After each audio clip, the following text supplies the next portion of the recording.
Bismillahirrahmanirrahim. Assalamualaikum warahmatullahi wabarakatuh. Salam. Selamat Salam. pagi dan salam sejahtera untuk kita semua yang saya hormati, Ibu Dr. Nurhanisi, Ibu Yanto, Ibu Krisandini, serta Bapak Ibu dosen yang lainnya. Kemudian kami ucapkan selamat datang juga pada seluruh peserta yang sudah berkenan mengikuti kegiatan pelatihan pada hari ini. Agenda kita hari ini adalah pelatihan teknik-teknik partisipatoris dan juga nanti akan ada juga penjelasan tentang penulisan artikel jurnal Sinta 2 ya.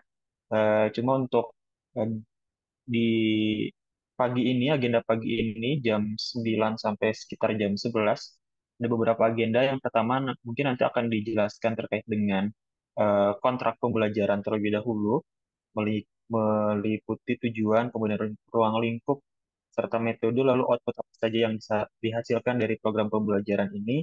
Kemudian nanti akan langsung dijelaskan juga terkait dengan teknik-teknik partisipatoris serta metode. Dan kita akan diskusi serta praktek langsung untuk pembuatan PT digital.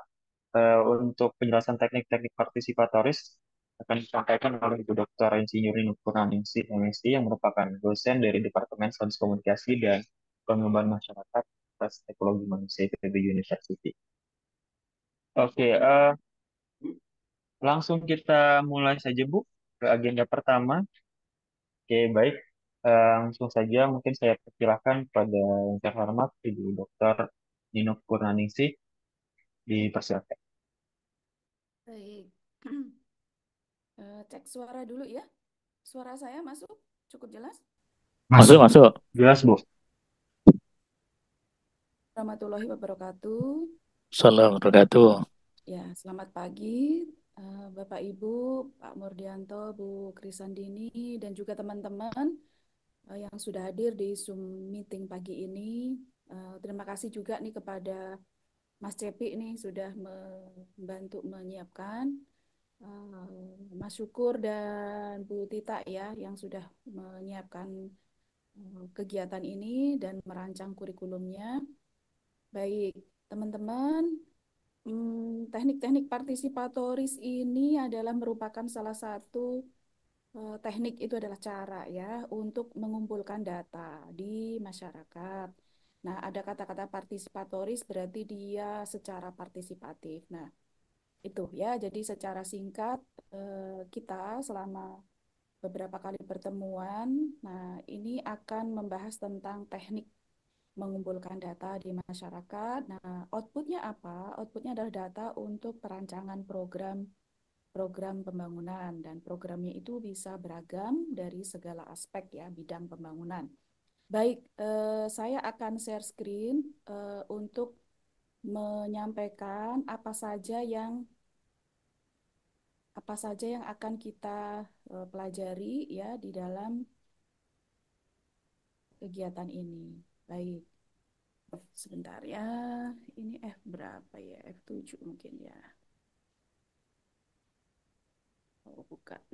Berarti F berapa nih? FNF. Untuk share screen F berapa ya? Itu sudah masuk, Bu. Tinggal di play aja, Bu. Oh, ini ya. Oke. Ya, Bu. Ya, Bu. Terima kasih. Baik, ini kita sebut sebagai kontrak pelatihan. Ini adalah kesepakatan atau hal-hal peraturan yang kita perlu sepakati untuk kegiatan pelatihan ini. Ya, baik. Eh, kita akan mulai kegiatan dengan jadwal hari ini ya, mulai jam 9 sampai pukul 14.40 nanti. Jadi ada dua topik pagi ini. Yang saya jelaskan adalah tentang kontrak, lalu nanti ada tentang penjelasan teknik partisipatoris untuk pemetaan ruang.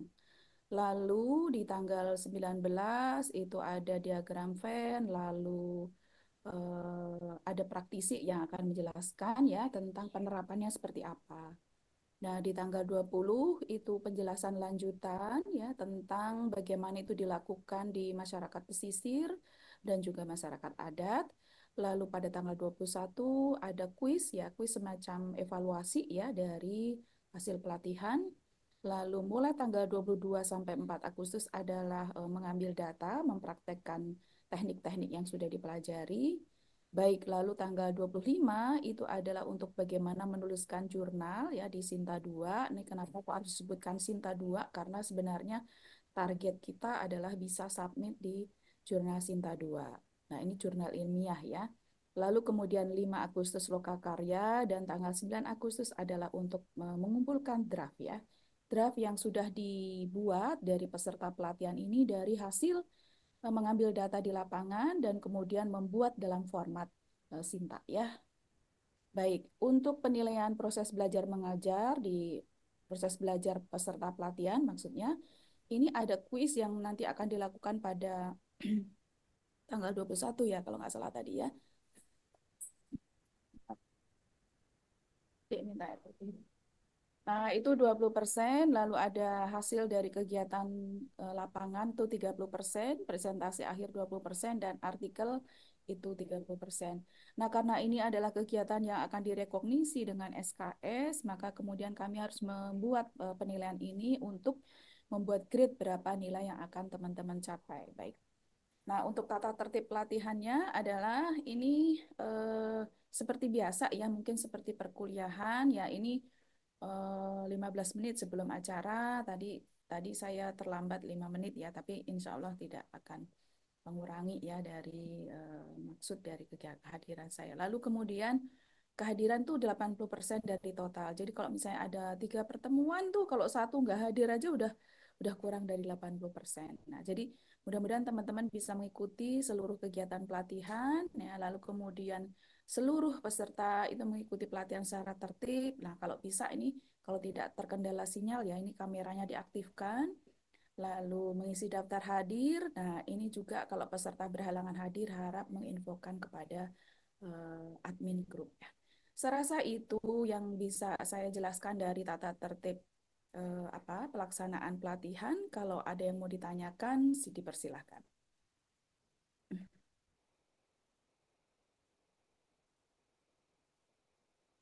Silahkan, ada yang mau bertanya?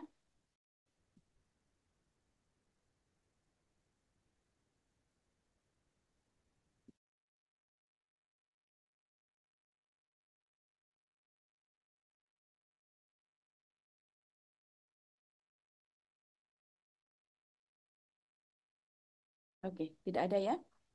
Berarti asumsinya semua mengikuti ya. Coba saya ini sekali lagi ya.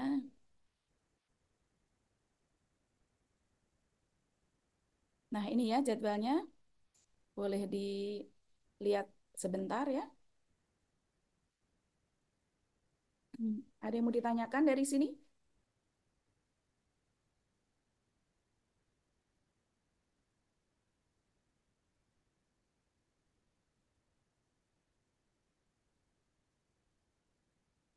Oke, tidak ada ya. Cukup jelas ya. Oke, saya rasa cukup. Mungkin saya lanjut ke materi saya saja ya.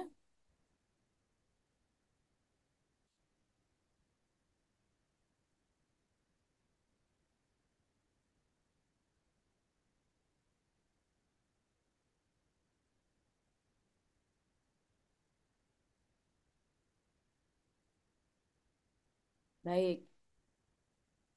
Apakah sudah muncul di layar? Sudah muncul, Bu. Baik, ya. Ya, untuk mengawali pertemuan kita tentang metode atau teknik partisipatori dari kenapa jadi dua partisipatifnya ya, sebentar.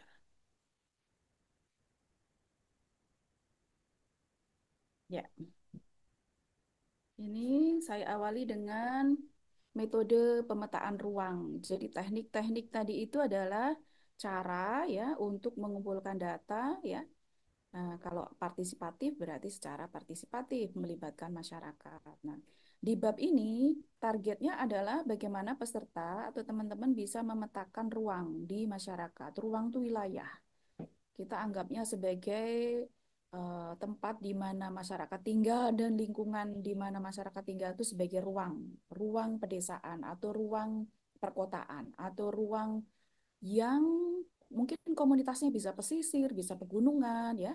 Topografinya bisa datar, bisa bergunung-gunung, bisa berbukit-bukit, mungkin di pulau-pulau. Jadi ruang ini adalah bentang alam, ya, bentang alam yang ada di mana masyarakat itu tinggal. Baik, ada dua hal yang akan saya jelaskan, yaitu tentang pengertian metode pemetaan ruang partisipatif. Lalu yang kedua, dan ini adalah intinya, adalah ada beberapa jenis yang mungkin teman-teman tahu, ya, apa itu jenis metode pemetaan ruang.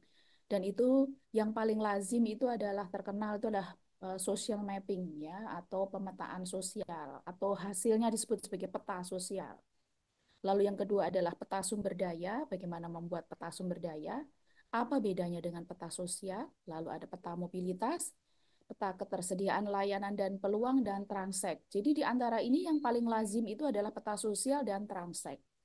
Nanti teman-teman bisa cek ya, apa sih bedanya. Untuk KPM mungkin sudah biasa, tapi untuk yang bukan KPM mungkin sesuatu yang menarik ya untuk dipelajari. Baik, pengertian metode pemetaan ruang ini adalah sebuah pendekatan, ya, cara, ya, yang melibatkan masyarakat secara aktif dalam proses pemetaan lingkungan dan sumber daya di suatu wilayah. Tadi saya sudah jelaskan, ya. Habitatnya boleh di pantai, gunung, ya, atau pesisir, atau dataran tinggi, dataran rendah. Nah, itu tergantung pada masyarakat tinggalnya di mana. Nah, masyarakat dilibatkan mulai dari perencanaan, pengumpulan data, hingga analisis, dan bagaimana data itu dimanfaatkan, ya, untuk biasanya untuk perancangan program. Pembuatan proposal gitu biasanya tuh harus ada data-data. Misalnya pemetaan tentang jumlah orang miskin, ya. Seperti itu. Rumah tidak layak huni. Nah, lalu ada masalah lingkungan seperti sampah, masalah banjir, masalah pengangguran, masalah-masalah sosial yang ada di masyarakat itu perlu data. Dan bagaimana itu data dikumpulkan untuk sebuah perancangan program, itu yang kita sebut dengan pemetaan partisipatif. Nah, secara ruang tentu kita melibatkan masyarakat untuk mengidentifikasi di tempat tinggal mereka dan lingkungannya. Nah, kenapa kok masyarakat harus dilibatkan? Tujuannya adalah untuk memperkuat kapasitas masyarakat, dan kapasitas itu apa? Ya, memahami apa yang ada di dalam lingkungannya atau di sekitarnya, di lingkungan dia. Seringkali masyarakat itu juga tidak tahu bahwa di lingkungannya itu ternyata, oh, ada fasilitas tertentu yang kalau ditanya orang gitu tuh nggak tahu tuh. Nah, gitu. Padahal sebenarnya itu di lingkungan dia. Nah, dengan melakukan pemetaan ini masyarakat menjadi lebih memahami kondisi di lingkungannya. Atau oh, ternyata ada rumah tidak layak huni itu di sekitarnya gitu. Nah, itu mereka juga saking tidak pedulinya gitu ya dengan masalah di sekitarnya, itu mereka tidak tahu. Nah, mengajak masyarakat untuk melakukan ini adalah meningkatkan pemahaman dan eh, apa ya, kapasitas tuh kemampuan, ya. Kemampuan apa ya? Mungkin menghitung, kemampuan mencermati, ada skala-skala data, ada peta gitu ya, ada jumlah, ada masalah-masalah seperti stunting. Nah, itu kapasitas. Kapasitas itu bisa pengetahuan, lalu bisa sikap peduli, itu kapasitas. Keterampilan menggunakan data, itu kapasitas, ya. Baik. Nah, ini manfaat dari pemetaan ruang ini, kenapa kok kita perlu mempelajari ini adalah supaya kita mampu membuat perencanaan dan pengambilan keputusan yang didasarkan pada kebutuhan yang ada di masyarakat. Nah, pemetaan ini menghasilkan data informasi yang relevan sesuai kebutuhan dan dapat mendukung perencanaan dan pengambilan keputusan.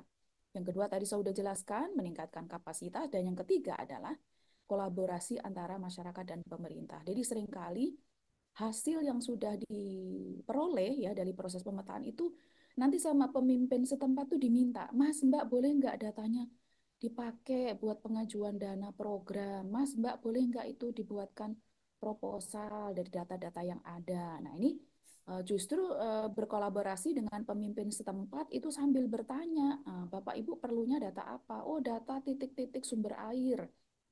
Oh, karena kita akan mengajukan sistem penyediaan air minum berbasis masyarakat tapi perpipaan. Jadi memetakan sumber-sumber air yang ada di situ, lalu jumlah rumah tangga yang membutuhkan. Nah, itu juga bertanya pada pemerintah atau pemimpin setempat. Jadi itu gunanya, ya. Jadi untuk perencanaan, pengambilan keputusan, untuk meningkatkan kapasitas dan kepedulian tadi, pemahaman, dan yang ketiga adalah bermitra dengan masyarakat yang punya program.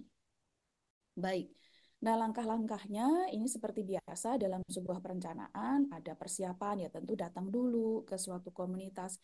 Biasanya kok datang itu yang ditanya pertama adalah pemimpinnya. Siapa pemimpinnya? Misal atau RW, RT, atau desa, atau wali kota, atau bupati. Nah, kalau yang lebih luas itu seperti itu. Nah, menyampaikan apa sih rencananya seperti itu. Jadi nanti teman-teman waktu praktek itu menyampaikan izin lalu datang untuk berkonsultasi. Kami sedang mempelajari tentang pemetaan ruang atau apa. Jadi itu persiapannya termasuk izin dengan wilayah di mana teman-teman nanti akan menyusun kegiatan ya. Lalu mengumpulkan data. Nah, itu termasuk juga bertanya pada pemimpin setempat tadi, kira-kira siapa yang bisa diajak bekerja sama. Apakah anak-anak SMA yang lagi liburan, lalu kemudian apakah Karang Taruna, atau bahkan ibu-ibu kader posyandu yang mengumpulkan data itu. Jadi siapa saja yang bisa dimintain tolong atau bekerja sama untuk bersama-sama mengumpulkan data. Ya, data itu bisa wawancara, bisa observasi itu adalah melihat langsung. Nah, lalu pemetaan partisipatif itu menggambar bersama atau merekam dialog bersama. Nah, itu secara partisipatif itu bersama-sama ya. Lalu analisis dan validasi, jadi data yang terkumpul tadi itu bisa juga dianalisis, dibuat tabel, gambar-gambarnya dibuat digital gitu ya. Lalu kemudian dianalisis kira-kira apa hubungannya. Jadi bisa seperti kenapa kok sampai menjadi Sinta 2 tadi artikel ilmiah, karena teman-teman bisa saja mengumpulkan dari sejumlah responden tentang persepsi, tentang pendapatan, tentang pekerjaan dia, tentang cita-cita masa depan. Jadi sebenarnya data itu bisa sangat bervariasi dari data yang numerik ya, data deskriptif sampai data yang sifatnya ini yang sedang saya jelaskan adalah pemetaan ruang yang fisik sifatnya. Baik, lalu memanfaatkan ini adalah untuk digunakan sebagai alat atau data untuk merancang program atau mengambil keputusan. Baik, ini beberapa contoh ya yang sudah jadi ini peta sumber daya. Nah, lalu ada peta mobilitas dan peta sosial. Nah, peta sumber daya ini sebenarnya fokusnya adalah menggambarkan potensi sumber daya alam, infrastruktur dan fasilitas yang ada di suatu wilayah dan dapat dimanfaatkan untuk perancangan dan pengembangan wilayah itu. Nanti coba ya kita cek yang slide berikutnya. Nah, ini peta sumber daya itu seperti ini. Jadi namanya peta tapi sebenarnya sketsa ya, tapi kita menyebutnya sebagai map atau peta. Jadi di sini ada legend atau keterangan dan ini adalah sketsanya. Jadi mungkin teman-teman akan membuat boundary dulu, apakah ini satuannya wilayah RT, RW, desa atau apa. Jadi ini adalah dibuat dulu, kotaknya ini adalah batas-batasnya. Nanti di sesi setelah saya, Pak Kak Ucul, Mas Syukur itu akan menjelaskan bagaimana menggunakan Google Mind Map secara digital dalam membuat pemetaan ini. Nah, ini ada beberapa, lalu kalau di sketsa pakai gambar, nah ini ada legendnya atau keterangannya. Jadi teman-teman nggak usah khawatir gambarnya jelek atau apa, tapi sebenarnya asal jelas saja. Asal jelas itu gambar apa, keterangannya apa. Nah, itu bisa dibuat ini peta sumber daya itu mulai dari ini ada apa saja, ada hutan, ini yang gambar ini adalah hutan yang gambar pohon lah. Lalu ada sungai, lalu ada pompa air ya. Jadi itu peta sumber daya itu ada apa lagi nih? Ini karena kasusnya di India nih, ada school, ada temple, ya, lalu upland, ada upland tuh ada dataran tinggi ini yang titik-titik ini upland ya. Medium land. Nah, medium tuh yang gambarnya seperti ini. Nah, seperti itu. Jadi ini adalah apa saja yang ada di dalam ruang tadi itu. Lalu yang kedua adalah peta mobilitas. Ini adalah bagaimana menggambarkan pergerakan atau interaksi masyarakat, seperti rute transportasi, tempat-tempat penting, pusat aktivitas, lalu layanan apa yang sesuai dengan kebutuhan masyarakat. Nah, ini contohnya misalnya nih peta mobilitas ini adalah village-nya, ini namanya Satarpali ini di India ya, satu desa di India nih. Village-nya tuh saat kita gambarkan di titik tengah, lalu dia kemana saja sih penduduk itu mobilitasnya. Nah, ini ada yang ke stasiun ya, ada yang ke hospital, ada yang kemana lagi, dan ini adalah bagaimana masyarakat itu ada yang ke pasar, mungkin nanti teman-teman ada yang membuat, lalu dia naik apa, ada yang naik kendaraan, ada jadi bagaimana dia membuat sketsa mobilitas penduduk itu kemana saja perginya. ini ada membeli sayuran. Jadi ada beberapa titik tempat yang relatif itu dikunjungi oleh masyarakat. Ada yang each day, ada yang within 3 days, ada yang 7 hari, ada yang 15 hari. Jadi ini adalah bagian dari kita buat sketsa bagaimana masyarakat itu mengunjungi atau melakukan mobilisasi diri ya terhadap lokasi-lokasi tertentu tadi. Nah, lalu yang ketiga adalah peta sosial. Ini adalah fokusnya adalah penggambaran pada pola hunian seperti pemukiman, infrastruktur jalan, drainase dan sebagainya. Nah, ini bedanya dengan peta sumber daya. Kalau yang mobilitas, kalau yang peta sosial tuh ada pemukimannya, ada bagaimana mereka tinggal rumahnya, lalu fasilitas-fasilitas yang berkaitan dengan di perumahan atau di pemukiman itu. Jadi misalnya ini gambarnya lebih ada jalan-jalannya, gangnya gitu ya. Gangnya ditulis di mana, lalu ada masjid, gereja, ini hunian gitu ya, lalu ada sekolah.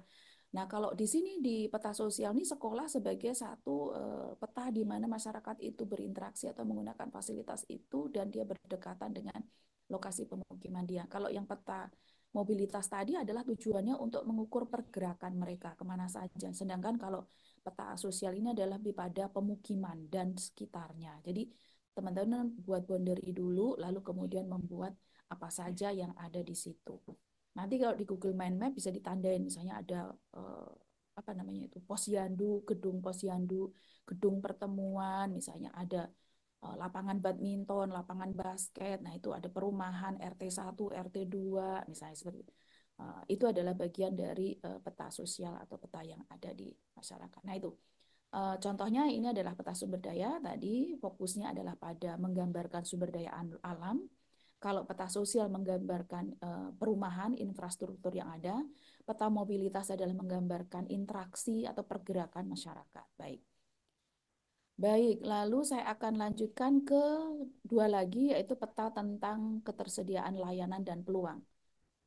Semoga slide-nya sudah bergerak ke peta Bergerak, Bu. ketersediaan layanan dan peluang. Apakah sudah ada slide-nya? Sudah Bu, aman Oke. bergerak. Ya. Baik, nah ini kalau tadi yang peta mobilitas itu adalah menggambarkan pergerakan masyarakat. Nah, kalau peta ketersediaan layanan ini adalah pada tempat-tempat yang dia mendapatkan layanan. Gitu. Nah, ini misalnya ada office, government office, ada high school, lalu ada hospital. Nah, ini fasilitas apa saja yang ada. Jadi fokusnya bukan pada pergerakannya, tapi pada jaraknya, jarak tempuhnya. Oh, ternyata ke high school itu ada 10 kilometer. Ke apa nih, township government ini ada 10 kilometer. Lalu ada ke stasiun. Nah, ini ada nama stasiun, station. Nah, ada ke market berapa kilometer, ke hospital berapa kilometer. Nah, ini lebih pada bagaimana masyarakat mendapatkan layanan dari kebutuhan dia sehari-hari.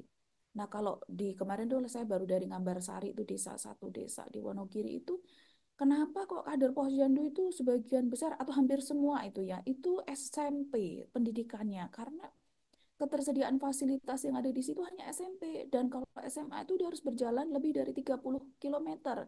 Maka mereka sama sekali atau jarang yang punya akses terhadap pendidikan sekolah menengah atas. Jadi itu. Jadi kemudian karena dia agak agak remote area ya, jadi itu membuat kalau saya petakan itu yang ada di situ yang nggak ada hospital, adanya bidan desa, nggak ada dokter, dokternya ada di puskesmas, yang tidak ada dokter praktek 24 jam tidak ada. Nah, itu bisa digambarkan kepada peta layanan ketersediaan, terutama yang berkaitan dengan SDGs misalnya pendidikan, kesehatan, lalu ekonomi. Nah, itu seperti itu.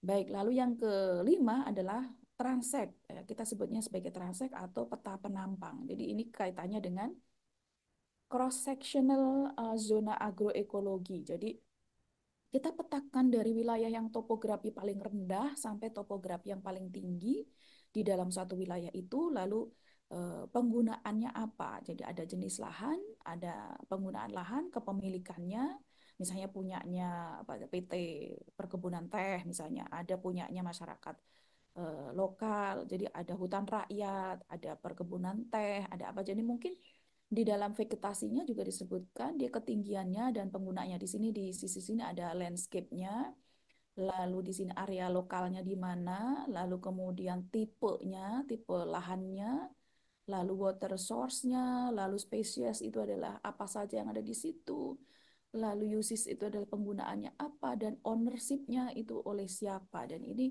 adalah peta transek yang menggambarkan topografi tetapi juga di-insert variabel-variabel lain.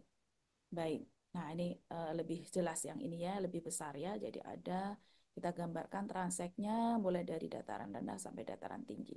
Baik, saya rasa itu ada 5 jenis tadi, mulai dari sumber daya, lalu peluang, layanan, lalu kemudian peta sosial, dan transek ya. Baik.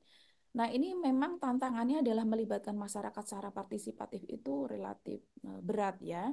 Bahkan di kasus buku yang saya baca di India itu sepele saja ketika fasilitator mengeluarkan alat tulis ya warna-warni spidolnya lalu mengeluarkan kertas, maka beberapa orang yang buta huruf dia mundur dari pengennya awalnya pengen ikut diskusi gitu ya, tapi ketika orang mengeluarkan alat tulis jadi menghambat partisipasi karena mereka tidak bisa baca tulis. Nah, kemudian caranya adalah boleh menggunakan alat dan bahan yang ada di situ, boleh pakai batu, boleh pakai gambar di tanah lapang, lalu menggunakan batu atau daun-daun untuk memetakan tadi. Jadi itu adalah supaya masyarakat bisa terlibat secara baik. Jadi jangan sampai alat yang kita bawa itu justru membuat apa namanya itu batasan ya. Jadi wah saya nggak bisa pakai itu. Wah, apalagi kalau pakai drone ya masyarakatnya bisa mundur teratur itu misalnya karena tidak tahu takut dan sebagainya.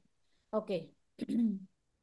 Jadi ini memperkuat masyarakat terlibat secara aktif, lalu juga menguasai data. Nah, kalau bisa ada beberapa orang anak desa atau masyarakat yang terlibat dan tahu benar datanya, dan kalau bisa menggunakannya secara partisipatif.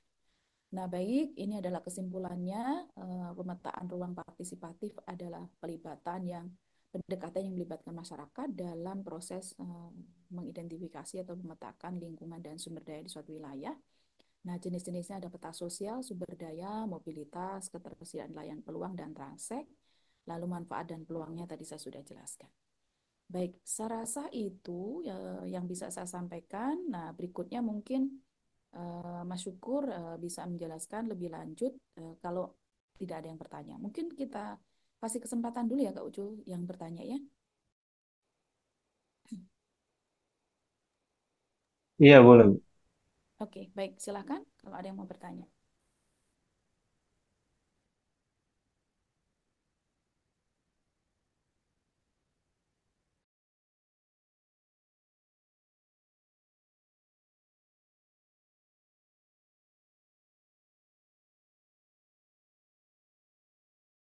Mungkin boleh boleh kenalan dulu kali ya Kak Ucul, boleh ditanya nih.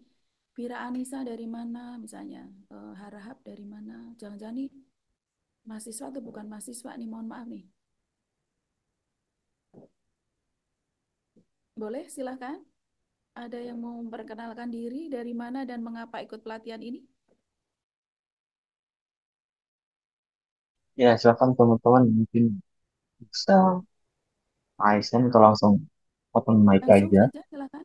Coba ini Vira Anissa, boleh on mic silahkan. Iya Ibu, Ya, mohon maaf Ibu dari tadi suara Ibu mendem banget di saya Bu, jadi kecil. oh tadi kan saya sudah tes suara di awal, kenapa kamu nggak bilang?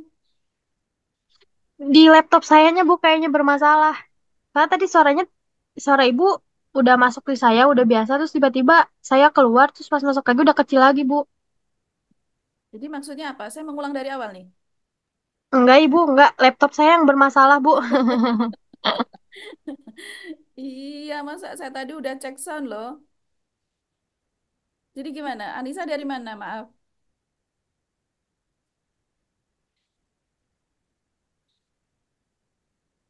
Ya, ini masih mute Anisanya. Pak Oh, saya Anissa.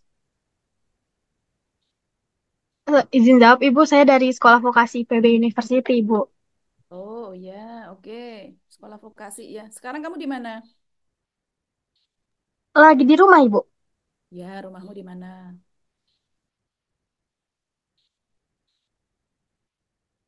Rumahmu di mana, Maaf?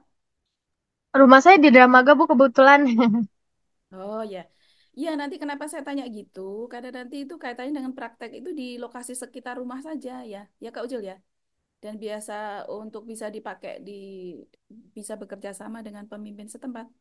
Vira, Vira Anissa, suaramu jelas loh. Masa suara saya nggak jelas sih?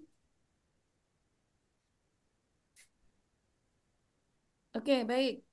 Punten ini siapa nih? Harahap, silakan menyampaikan.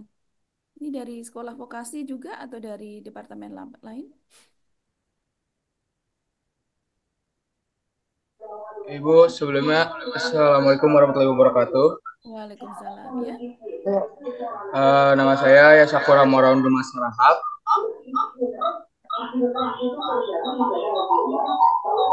Itu kamu feedback, jadi yang harap satu tuh dimatiin aja. Ini apa? Speakernya Ya, jadi nggak feedback. ya mohon maaf Pak. Sebelumnya, nama saya Sakura Moraun Dumas Rahab dari Sekolah Vokasi IPB University Pak. Oh, oke. Kamu temannya Vira ya? Ya, Boleh tahu departemen atau jurusan prodiknya apa? jurusan saya Teknologi Produksi dan Pengembangan Masyarakat Pertanian Ibu. Oh, oke, baik. Berarti sesuai ya, mudah-mudahan berguna ya materinya ya. Insya Allah Ibu. Baik, terima kasih. Baik, ada yang mau bicara lagi? Umko ini apa nih? Desta Umko. Halo Desta. Ibu, Assalamualaikum warahmatullahi wabarakatuh, Bu. Waalaikumsalam. Ya, kamu dari mana? Maaf. Perkenalkan nama saya Desta, Bu, dari Universitas Muhammadiyah Kota Bumi, Bu. Kota Bumi itu mana? Di Lampung, Bu, Lampung Utara. Wow, Kota Bumi Lampung ya. Baik, apa yang tanggapanmu tentang materi tadi? Masih mencoba untuk memahami, Bu, karena masih baru juga belajar materinya, Bu. Baik. Eh, Departemennya jurusannya apa? Agroteknologi, Bu. Baik, ya, baik. Terima kasih Desta sudah bergabung ya. Baik, mungkin cukup sementara ya Kak Ucul bisa dilanjutkan. Oh, ini ada sebentar satu lagi nih. Navadika Ramadhani. Navadika, silakan. Ini dari FEM. Ya, halo, selamat pagi, Bu. Pagi, kamu FEM-nya apa? Saya dari agribisnis. Sorry, maaf. Dari agribisnis, Ibu. Oke, agribisnis ya. Baik, kamu paham yang saya sampaikan tadi? Cukup dimengerti, Ibu. Cukup dimengerti, baik. Boleh bertanya, silahkan teman-teman. Kalau ada yang tidak mengerti, saya akan jelaskan bagian yang tidak mengerti itu. Silahkan. Sebelum ke Kak Ucul nih. Didi Halim,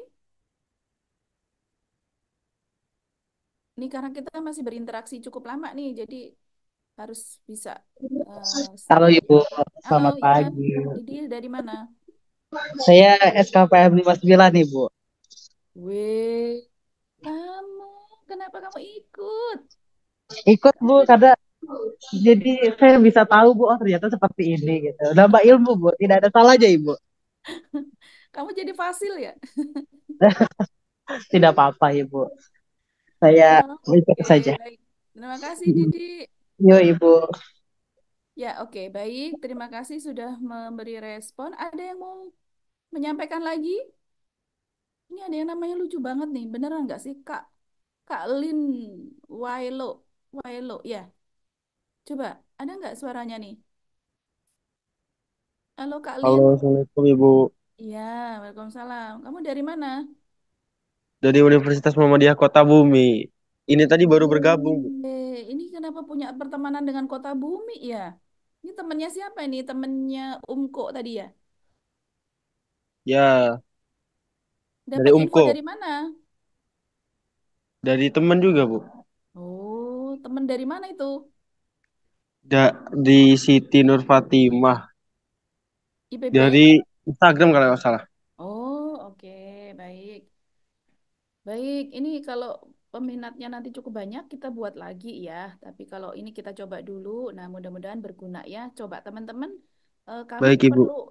kami perlu feedback ya, perlu feedback mengerti apa tidak. Lalu nanti kalau teman-teman tidak ngasih feedback, nanti kita juga bingung memberikan ininya pelatihannya ya. Jadi kalau ada feedback itu justru memperbaiki ya, memperbaiki proses. Jadi mohon kalau ada yang tidak mengerti atau apa dikasih feedbacknya ya.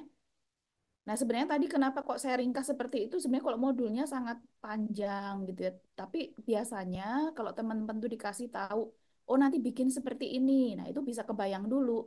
Bisa kebayang dulu bahwa akan menghasilkan seperti itu. Nah, caranya gimana? Nah, nanti kita kita detailkan ya, kita detailkan. Tetapi yang jelas tahu dulu ini mau ngapain, mau hasilnya seperti apa gitu ya. Oke, baik. Selanjutnya silakan Kak Ujul, waktunya saya serahkan. Terima kasih semuanya. Terima kasih, Ibu.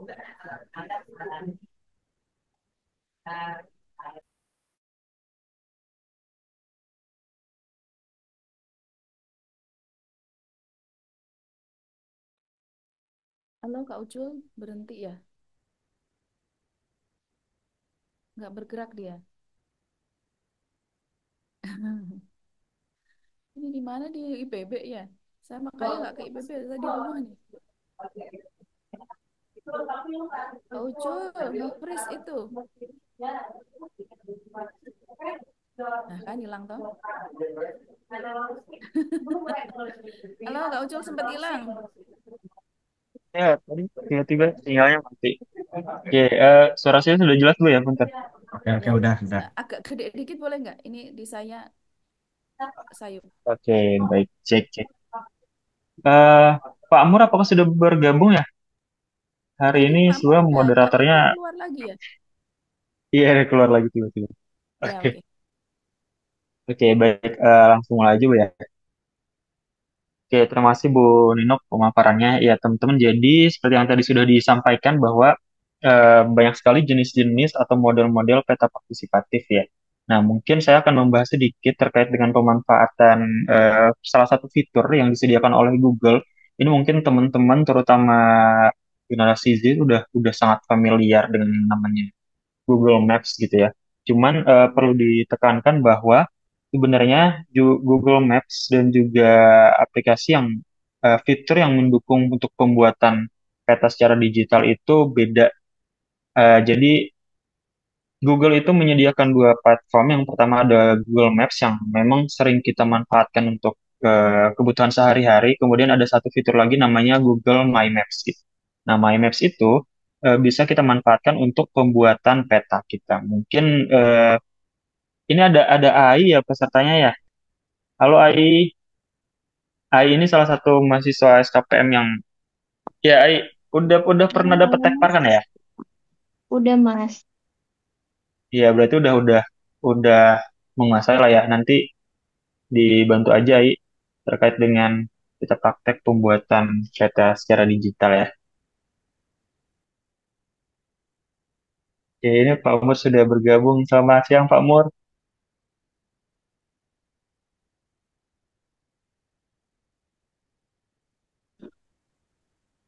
Selamat siang. Assalamualaikum warahmatullahi wabarakatuh. Ya, Terima kasih Waalaikumsalam. ya, Mas Ica. Iya, punten Pak tadi langsung di take over karena hilang-hilangan sinyalnya. Ya, ya, ya. Kita lanjut Pak ya. Lanjut, lanjut tadi dulu, lanjut ya. Oke, baik.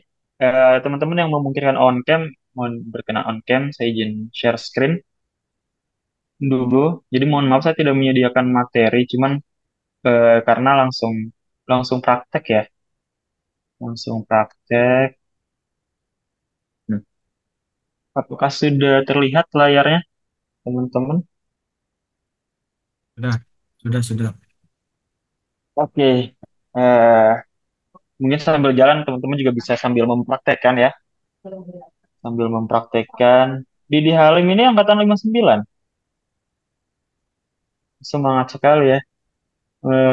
Curi start lebih cepat sebelum mengikuti mata kuliah Tekfar, keren. Oke, eh, jadi untuk pengoperasian Google My Maps ini akan lebih mudah ketika digunakan atau kita menggunakan laptop atau PC ya, perangkat komputer itu. Jadi ini sudah saya buka. Sebenarnya teman-teman bisa bisa langsung meluncur ke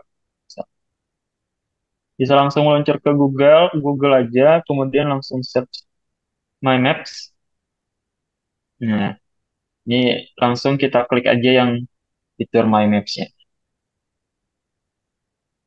Dan tampilannya akan seperti ini. Atau sebenarnya bisa juga melalui Google Maps.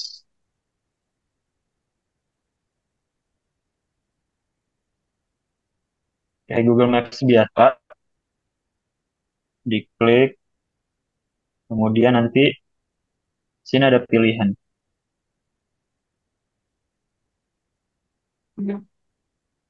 Ada pilihan. Mau di sini.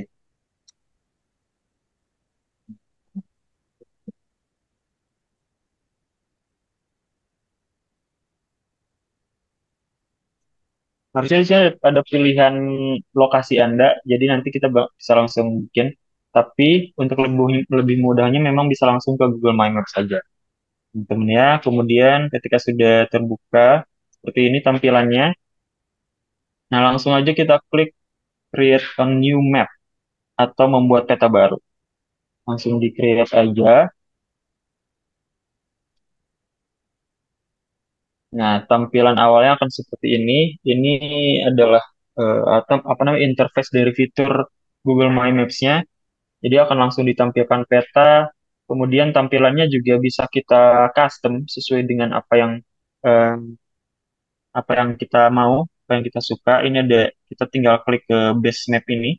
Base map ini nanti akan jadi base tampilan dari Google Maps yang akan kita bikin. Sorry, dari My Maps yang akan kita buat. Ini yang standar seperti ini. Kemudian kalau mau tampilan satelit itu akan seperti itu nanti tampilannya atau ada pilihan ini. Ini tinggal disesuaikan saja, tapi biasanya yang defaultnya format map seperti itu di base map. Nah, ini kan ada beberapa item. Ada beberapa item. Yang pertama dari judulnya dulu. Ini judul yang nanti akan kita lakukan pemetaan atau wilayah wilayah yang nanti akan kita pemetaan. Misalkan ini pemetaan batas wilayah. Jadi tadi Bu Ninuk sudah menyampaikan ya terkait dengan fungsi-fungsi dari Digital Maps itu eh, berfungsi untuk apa aja.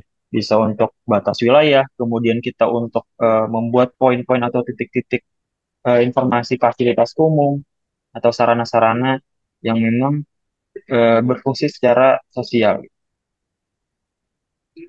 Itu judul, kemudian ini ada item yang lain, ada add layer, kemudian ada share, ada preview. Nah, layer ini adalah titik-titik di mana kita akan membuat batasan-batasan atau wilayah mana saja yang akan kita petakan.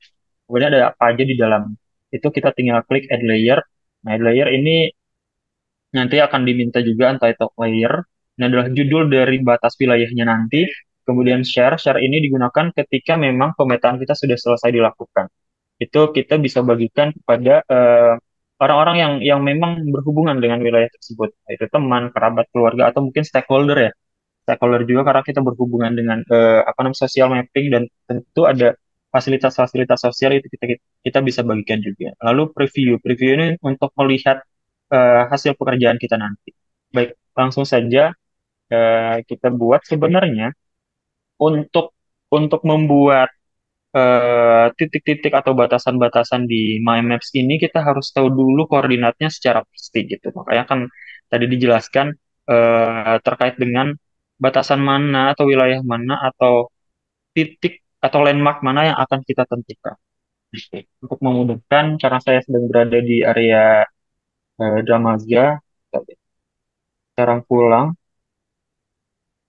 jadi langsung klik aja. Nanti ini bisa disesuaikan ya, teman-teman ketika memang lagi berada di Lampung tadi atau lagi berada di wilayah perkotaan, Kota Bogor gitu misalkan atau wilayah mana. Ini untuk menentukan titik di mana kita akan memulai. Nah, ini saya akan mendemonstrasikan dulu atau mendiskusikan tentang cara manual. Cara manual untuk kita membuat batasan-batasan yang kita petakan. Batas-batas mana yang akan kita petakan. Jadi, ini misalkan, nah, ini kan ada jarang pulang. Misalkan lebih spesifik, itu.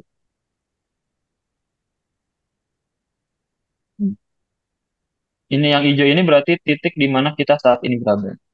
Kalau seperti ini kan sebenarnya udah banyak ya titik-titiknya. Jadi udah cukup apa ya? Sudah cukup terpetakan, sudah cukup mudah. Cuma kan permasalahannya kita mau membuat pemetaan yang wilayah yang titiknya nggak cuma satu. Artinya kita harus menyiapkan data terlebih dahulu yang meliputi paling penting adalah data tentang titik koordinat. Kalau ini secara manual, kita harus dan kita tidak berada langsung di tempatnya, kita cuma bisa mengira-ngira titik koordinatnya. Nah, untuk menentukan titiknya, jadi kita eh, misalkan ini kalau teman-teman pernah ke daerah Karangpulang, jadi di antara ATP ini dan kebun berdesa ini di tengah-tengah sini tuh ada lahan kosong, bukan lahan kosong, apa ya? Kebun pisang, pastinya. Jadi misal kita ingin membentuk misal di sini. Nah, ini poin satu. Nah, ini titik koordinatnya seperti ini, tapi ini harus harus beneran apa ya? Kita sifatnya hanya mengira-ngira bener nggak ya di sini. Makanya diperlukan apa namanya? Kita harus datang langsung ke lokasi untuk membuat batas-batasnya gitu. Nah, makanya kan tadi dijelaskan juga terkait dengan teknik partisipatoris untuk pemetaan. Kenapa disebut partisipatoris? Tadi juga sudah dijelaskan kita bersama-sama masyarakat supaya lebih akurat itu titik-titiknya di mana saja kita datang dan langsung kita tentukan koordinatnya dan juga batas-batasnya seperti apa. Nah, ini secara manual. Saya sudah menyiapkan data untuk pemetaan pemetaan untuk saya praktikkan hari ini. Datanya sudah saya siapkan. Jadi datanya itu bisa berupa Excel ya teman-teman. Nanti kita import, tinggal kita import. Ini kan secara manual. Nah, gimana cara kita nambahin bentuk pemetaan yang baru? Ini karena ini sebenarnya tidak tidak terlalu berhubungan, jadi akan saya hapus aja. Kemudian tinggal add layer. Nah, ini kita import data ya, sorry.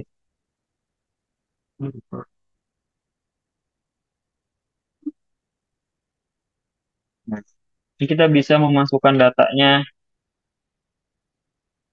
di sini, di upload. Jadi data Excel yang sudah kita buat itu langsung kita masukkan. Ini file Excel-nya itu ada nama ini file Excel dengan format sangat sederhana. Jadi di kolom ini nanti saya show juga data mentahnya. Ini ada nama tempat dan juga ada titik koordinat. Titik koordinat ini ada bujur dan juga ada lintang atau latitude ada longitude ya. Ada sumbu X dan juga sumbu Y. Itu kita bahas. Ini teman-teman. Kemudian amin. Kita tinggal tunggu prosesnya dan jadi pemetaannya. Nanti hasilnya adalah seperti ini. Kemudian kalau kita mau lihat Kak di Ucu, tampilan yang bentar. berbeda. Kak Ya, Ucu, Bu? untuk membuat Excel tadi itu, berarti kita datang ke lokasi itu ya. Betul. Lalu kemudian kita cek titik koordinatnya gitu. Betul, Bu. Oke. Jadi teman-teman gitu ya, Datang. misalnya Nah, ada lapangan atau tiang bendera gitu ya di suatu apa di depan gedung rektorat misalnya tiang bendera. Nah, berdiri di situ lalu kita cek ya titik koordinatnya. Lalu kita taruh di tabel ya, tabel di Excel gitu ya, nama tempat dan titik betul, Bu. koordinat gitu ya. Oke, baik. Betul. Nah, oke. Lalu kemudian kita import ke Google Mind Map. Baik, ya. Mungkin Nah, teman-teman sudah ada yang mau ditanyakan mungkin sampai sejauh ini ada yang mau ditambah supaya bisa gitu. Kalau nggak pelan-pelan nanti tertinggal. Didi bisa Didi? Ini Bu, paling tanya buat nentuin titik koordinat itu pakai apa ya Bu? Buka. oke. Didi kamu nggak pernah main kompas ya di handphone ya? Ada sih Bu, cuman langsung otomatis gitu. Oke, kau coba boleh diterangin coba itu gimana sih Didi angkatan 59 Ya, ini? jadi kan kalau kalau menentukan titik koordinat itu itu banyak-banyak aplikasi yang bisa kita gunakan, tapi salah satu yang paling simpel adalah kita pakai Google Maps gitu. Pakai Google Maps di handphone ya. Jadi kan kalau kita ke lapangan nggak mungkin kita bawa-bawa alat-alat yang kayak laptop atau apapun itu ya, kan ribet. Kita cukup pakai handphone aja, terus kita berdiri di titik yang mau kita cek titik koordinatnya. Nah, di handphone itu, di Maps itu, di Google Maps itu nanti akan ketahuan ketika diklik di titiknya. Kan kalau misalnya kita lagi berdiri di titik itu ada lingkaran hijau, lingkaran biru ya. Lingkaran biru itu menandakan bahwa kita lagi ada berada di titik tertentu gitu. Nah, itu tinggal kita tekan, nanti akan ada pop-up keluar. Nah, di situ ada informasi jarak pengukuran, kemudian titik koordinatnya. Titik koordinatnya itu meliputi latitude sama longitude-nya berapa. Nah, itu yang kita catat. Gitu, itu satu. Nanti informasinya ini saya udah show ya. Excelnya sudah kelihatan kan ya? Excel ini, data Excel. Data Excelnya nggak ada, belum. Data Excelnya belum Buka, muncul. Oh, kita belum. ketik. Ya. Oke. Oh, siap. Nah, ini format sederhana untuk yang tadi, yang batas wilayah-wilayah tadi. Terlihat ya? Ya, terlihat. Nah, ini nanti nanti kita cek, kita kan cuma butuh titik koordinatnya berapa, meliputi latitude sama longitude-nya berapa, kayak gini.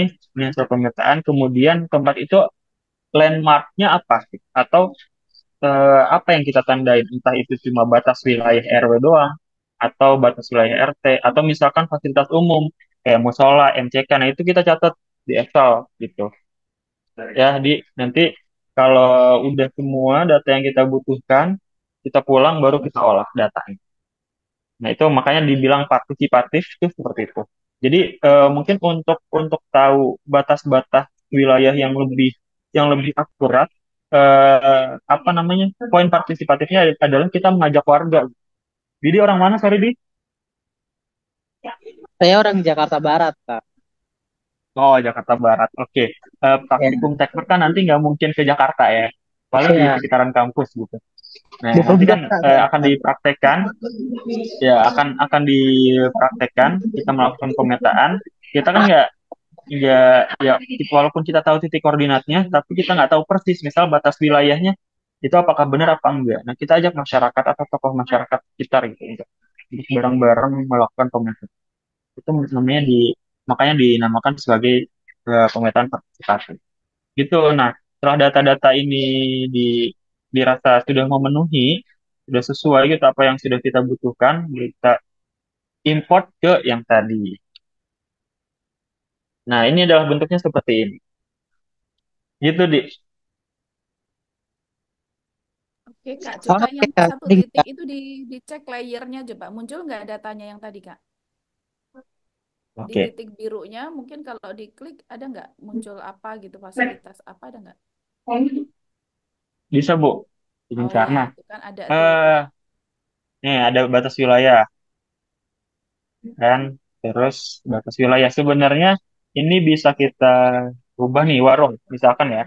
Warung ini biar nggak nyaru nggak apa ya, kalau bahasa saya nyaru, biar nggak ketukar sama tanda-tanda yang lain, jadi kita bisa ngerubah Kasih warna lain ya. si ya warna lain. Kita bisa ganti misal warung warna orange. Sorry sorry, salah salah. Itu all item. Di sini nih, edit. Ini mau Hmm.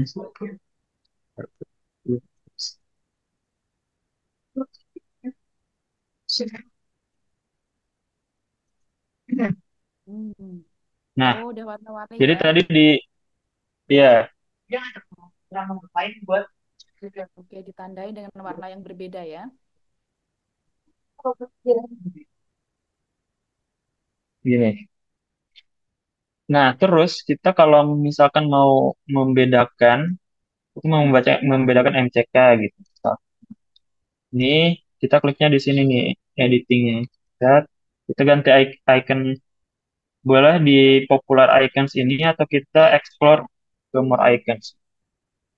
Nah, misalkan MCK itu kan tempat ya, basis kita cari yang representatif gitu.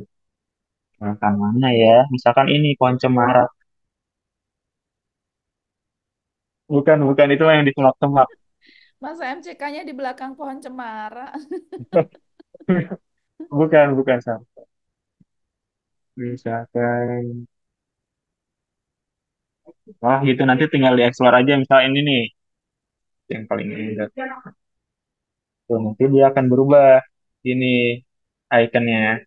Terus misal nggak suka warna hijau, saya mau warna ungu aja. Bisa tuh diganti langsung di sini. Gitu. Nah, jadi tadi tuh di ini stylenya, uniform style. Nanti ada pilihan, tinggal dipilih nama tempat atau titik koordinat. Tuh. Kalau mau lihat titik koordinat, ini kan pusing ya. Jadi langsung aja nama tempat. Ya, jadi ikonnya udah ada ya, tinggal dipilih ya. Ini kayak gambar rumah atau gambar apa ya, tinggal dipilih ya. Betul, betul. Dan lagi kalau misalkan kita mau menambahkan foto misalkan, cek ya, langsung di sini. Kan kalau kita buka Gmaps gitu ya, kan banyak tuh foto-foto yang untuk lebih meyakinkan gitu. Dan ketika kita di lokasinya emang beneran firm lokasinya itu. Jadi tinggal diklik, terus makanya nanti pas di lapang jangan lupa ambil foto-fotonya juga gitu untuk akurasi dan nanti bisa kita elaborasikan di upload atau kemudian bisa pakai Google Image. Tapi Google Image kan kita ini kan punya itu ya nggak akurat gitu maksudnya belum tentu akurat kalau pakai Google Image. Jadi kita kayak dokumentasi gitu aja begitu. Nah, ini juga sebenarnya bisa kita eh, apa namanya? Bisa kita kasih batas dengan cara draw online ini di sini nih. Draw online. Jadi nanti kita kasih batasan tentang yang sudah kita petakan. Ini kan wilayah RW 8, Desa Ciwatok 2. Tinggal kita add, terus kita di sini, klik lagi, klik lagi, terus kita hubungkan ke garis-garis terluar aja.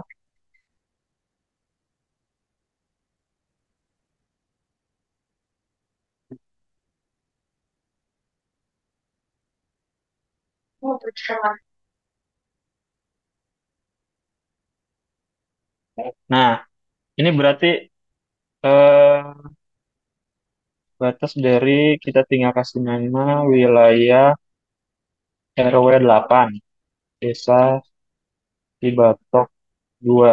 Oke. Nah, ini kalau perlu dideskripsikan, kita deskripsikan eh, pada deskripsinya misalkan batas batas batas dan fasilitas umum di RW 8. Desa Cibatok 2. Ini disesuaikan dengan kebutuhan aja lalu saya.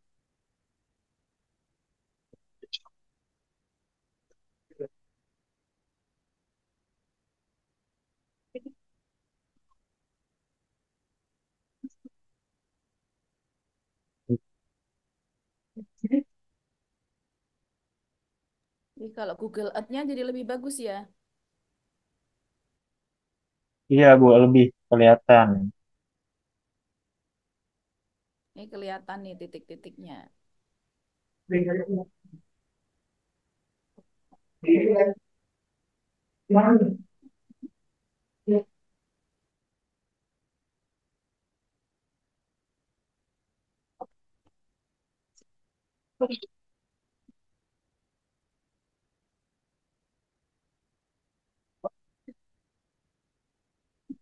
Ini batasnya.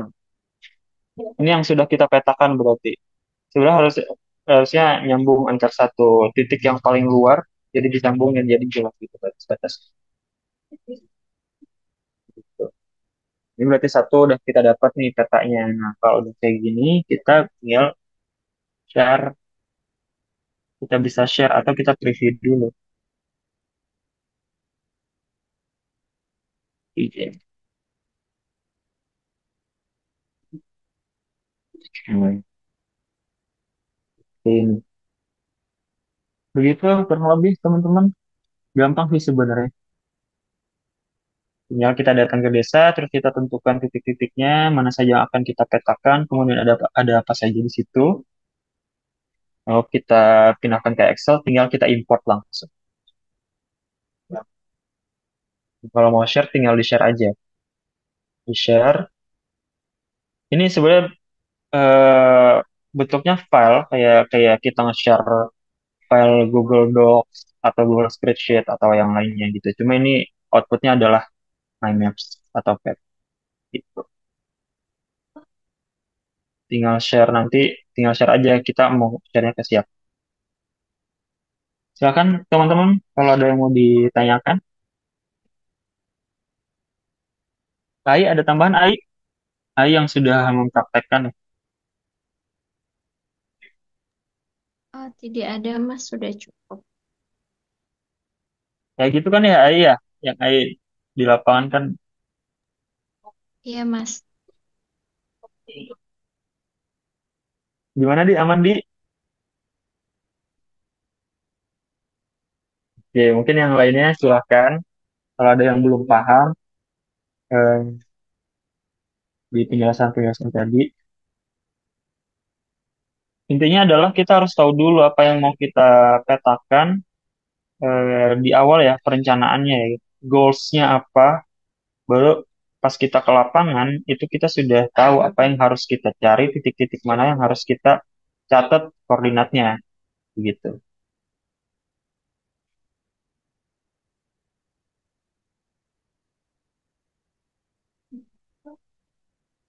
Mungkin kalau dari saya cukup Bu ya. Jadi kita diskusi saja. Oke, baik. Boleh stop share, Kak Ucul. Saya coba Oke. kasih contoh yang dipakai untuk kegiatan ya, sebentar. Ini saya pernah punya jurnal ya, jurnal stunting ya. Jadi ini ada peta di dalam jurnal itu adalah titik koordinat untuk apa ya, balita yang stunting. Ini desainnya gambar sari dan itu ada linknya. Tapi memang itu untuk kalangan tertentu ya, tidak boleh di-share lebih luas. Jadi itu di screenshot lalu kemudian ada di peta Google Map yang kita sampaikan gitu ya supaya valid, maksudnya orang percaya dengan data itu gitu ya. Nah, kalau di pemetaan Kak Ucul tadi ini saya buat seperti ini. Apakah muncul petanya?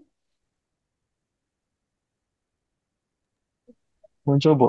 Ya, ini jadi ini bisa dimasukkan layer-layer yang lain ya, Kak Ucul ya. Betul Bu.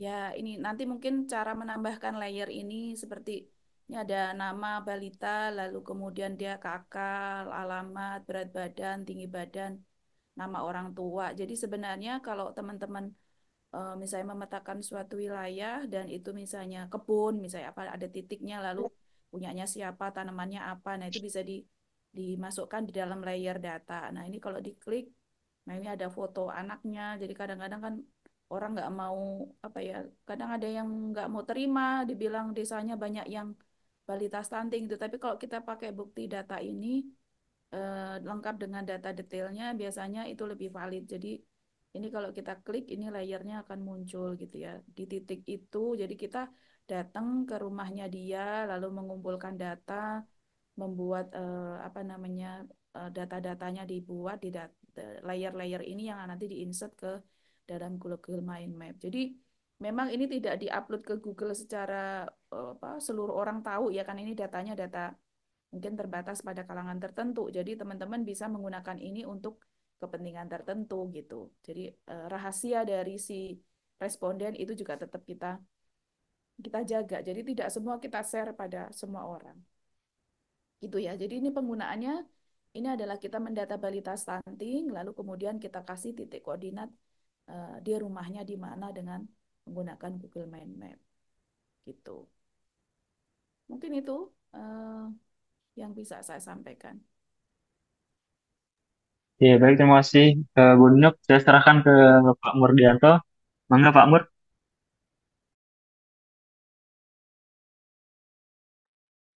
Masih di mute Pak, bentar.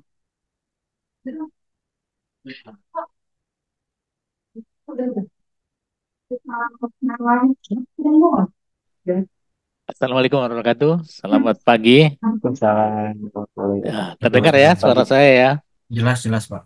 Ya baik, saya bertugas sebagai moderator, artinya memfasilitasi dalam pelatihan ini untuk teman-teman yang ikut pelatihan ini mendapatkan informasi lebih jauh dengan diskusi.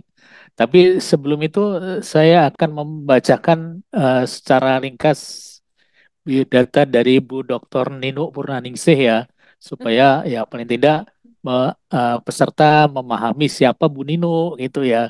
Kemudian nanti kan akan bertemu juga ke misalnya dari SKPM misalnya ya. Eh, eh, dalam hal itu juga Mas Yusuf juga sebagai partnernya Bu Nino dalam eh, apa namanya kegiatan aktivitas Bu Nino sering mendampingi lah gitu lah mungkin ya. Itu baik. eh para peserta pelatihan,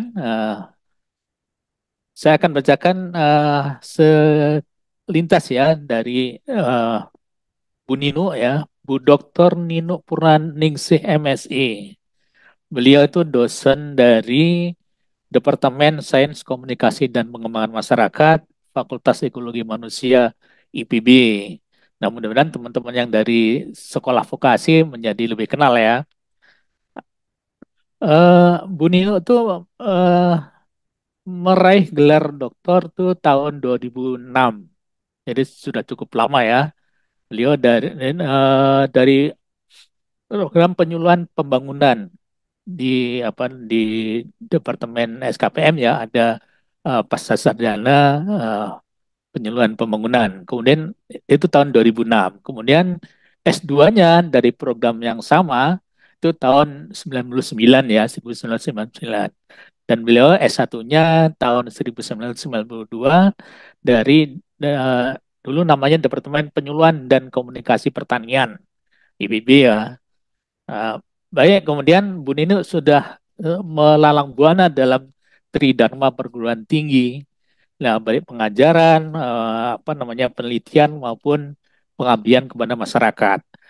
Nah, tentunya sedikit yang saya sampaikan dari sisi pendidikan, misalnya Bu Nino jelas menjadi pengajar mata kuliah teknik-teknik eh, pengembangan masyarakat ya, Tekpar biasa disingkat seperti itu, dan sekarang menjadi koordinatornya.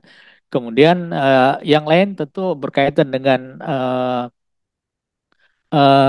komunikasi ya, nah, dasar komunikasi bangunan dan eh, lainnya ya, artinya cukup banyak dari mata kuliah yang diasuh oleh Bu Nino Purnaningsih. Kemudian penelitian yang mungkin saya sebutkan yang terakhir saja ya, pengembangan kelembagaan sosial model community of practice ya, practice dalam program apa nih, penanganan stunting. Mungkin tadi sudah sebagian datanya disampaikan oleh Bu Nini, hasilnya dengan tadi juga apa mapnya juga ya untuk meyakinkan pembaca itu juga dilakukan teknik-teknik yang diterapkan tadi sehingga validitas datanya menjadi terukur dan dipercaya gitu ya. Kemudian ya apa namanya selain penelitian terakhir itu, kemudian yang tahun sebelumnya tahun 2023 misalnya upaya pencegahan dan penanggulangan stunting itu terkait dengan yang tadi ya. Mungkin itu singkatnya yang dua tahun terakhir dan di sisi pengembangan pengabdian kepada masyarakat. Nah, Bunin tuh sangat aktif dulu di dalam apa namanya IBB disebut LPPM itu sangat aktif sekali dan menjadi bagian dari LPPM itu. Dan ada pelatihan-pelatihan yang dilakukan yang terakhir misalnya tahun 2024 pelatihan kader posyandu dan pengelolaan MPASI ya, dan komunikasi konseling gizi kesehatan. Kemudian ya tahun 2022 misalnya pelatihan teknologi informasi untuk menunjang pembelajaran daring bagi guru-guru di Desa Pangkal Jaya. Dan tentunya banyak sekali yang sudah dilakukan Bu Nino dalam Tridharma Perguruan Tinggi. Baik itu dari profil singkatnya Bu Dr. Nino Purnaningsih, MSI, dan selanjutnya silahkan mungkin atau Mas Yusuf dulu memperkenalkan juga, mungkin perlu juga sebelum saya sampaikan untuk kesempatan berdiskusi. Silakan Mas Yusuf. Iya, baik. Terima kasih Pak Mardianto atas kesempatannya. Mungkin perkenalan ya, teman-teman. Ya, saya Muhammad Syukur dan biasa dipanggil Ucul dengan Bu Nino sudah cukup lama, sekitar dari tahun Mas, 2000. sorry Syukur. Yusuf, saya mohon maaf. Ya, Pak. Sekitar tahun 2015 Bu ya. Setelah KKN, jadi memang kerja sama Bu Nino, terutama mendampingi dari kegiatan praktikum, aktivitas asisten praktikum di beberapa mata kuliah ya. Salah satunya teknik-teknik partisipatoris dan sekarang saya sedang menempuh studi yang S2 di Komunikasi Pembangunan Pertanian dan Pedesaan di IPB juga dan masih tetap aktif berkegiatan sebagai asisten praktikum di beberapa mata kuliah di SKP. Mungkin perkenalan singkatnya seperti itu, Pak. Terima kasih. Baik, terima kasih. Mudah-mudahan dengan pengenalan itu peserta pelatihan akan menjadi lebih apa ya memahami dan makin dekat untuk menggali data, informasi, pengetahuan dari dua pembicara tadi ya. Silahkan mungkin saya berikan kesempatan siapa yang akan menanyakan lebih jauh tentang materi eh, yang disampaikan dari Bu Dr. Nino Purnaningsih maupun Mas Syukur ya. Silahkan teman-teman yang peserta pelatihan silahkan disampaikan. Silahkan.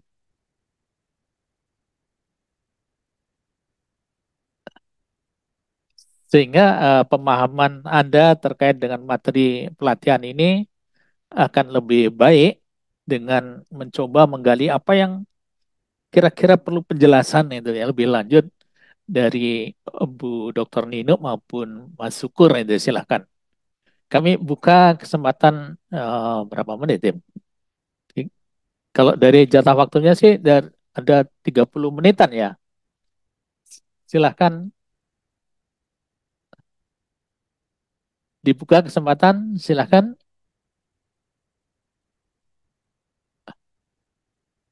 Tadi ada beberapa program dari sekolah vokasi, kemudian dari uh, SKPM 29 59 ya. Itu ada yang sudah ikut, mungkin ada juga yang baru mau ikut, silahkan juga dipersilahkan untuk memperluas pemahaman tentang bagian dari teknik-teknik partisipatif partisipatif ya, terutama pemetaan ruang ya yang partisipatif silahkan. Boleh tentang materinya, boleh tentang praktek yang disampaikan oleh Mas Syukur tadi ya, silahkan saja. Ayo teman-teman, Nah, silahkan. mungkin kita beri kesempatan Pak untuk yang di luar IPB mungkin ya, apakah dari Oh, penjelasan tadi masih ada yang bingung gitu oh dari boleh, silahkan Universitas Mana mungkin yang Muhammadiyah dari Kebumian tadi. tadi ada dari Kota Bumi tadi silahkan. Tadi sudah berkenalan, silahkan lanjut dengan bertanya, boleh, itu silahkan. Atau dari peserta yang lain, baik dari IPB maupun dari luar IPB, silahkan menggali informasi lebih jauh kepada pembicara, silakan.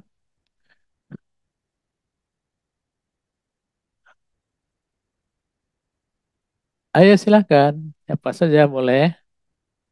Nah, pelatihan kan Pak terus Mur, diasah skillnya ini, jadi harus harus Pak Mur, dikeluarkan nih. Ya, silakan Bu. ya.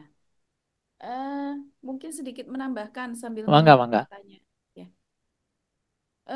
Kalau teman-teman ke daerah, mudah-mudahan ada sinyal gitu ya. Buka buka Google Map. Nah, sebenarnya cara yang paling mudah itu adalah membuat titik. Istilahnya adalah drop pin ya. Hmm. Drop pin di tempat kita berdiri. Ya. Gitu. Itu saya sudah memberi, kalau itu langsung ke Google Map, memperbaharui peta Google.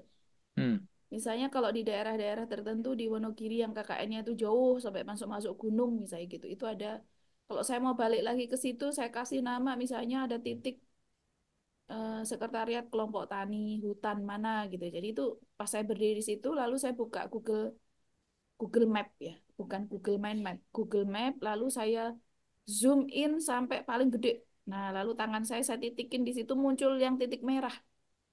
Nah, Hmm. setelah itu baru insert label. Labelnya baru kita tulis. Hmm. Gitu.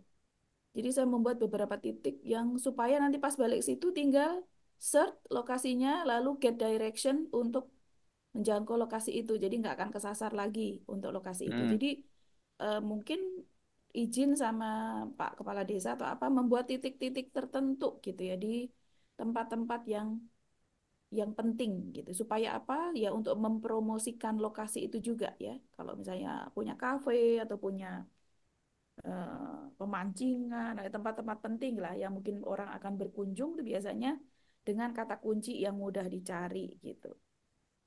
Mungkin itu sih yang paling mudah digunakan ya. Ya. Baik, terima kasih. Sekarang kan lebih praktis dengan HP Bu ya, sudah bisa ya. Kalau dulu tuh pakai GPS tuh agak susah dulu mencari koordinat. Sekarang mungkin lebih dipermudah dengan Google Map-nya ya. Ayo silahkan teman-teman peserta pelatihan. Oke, baik kalau tidak ada ya nggak apa-apa, kita akhiri saja ya Kak Ucur ya. Sayang sekali ini karena asah-asah skillnya ini, asah keterampilan. Silakan. Mungkin bisa minta lagi ke Mas saya, Syukur untuk menambahkan apa praktek tadi boleh saja.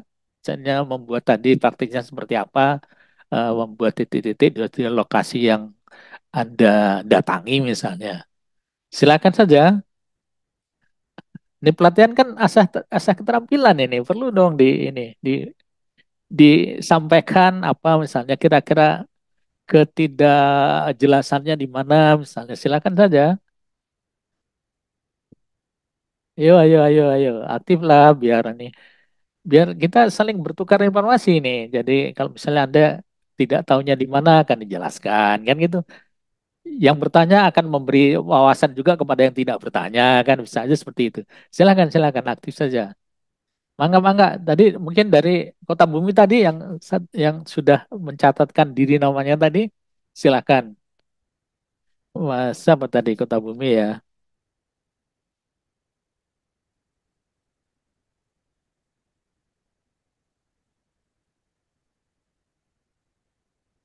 Mas Desta apa ya tadi ya? Dari UMKO itu sudah Muhammadiyah Kota Bumi silakan misalnya.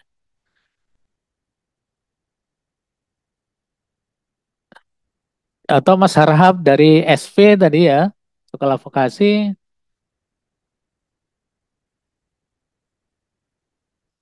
Anissa misalnya boleh saya silakan atau yang lain silakan.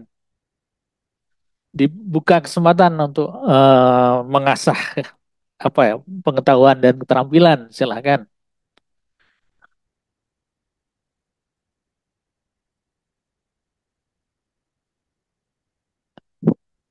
Mangga mangga ini mana pesertanya kok tidak ini tidak tolong dah ini apa namanya digali banyak-banyak dari pakar Dokter Nino Munaning sih nih. Silahkan.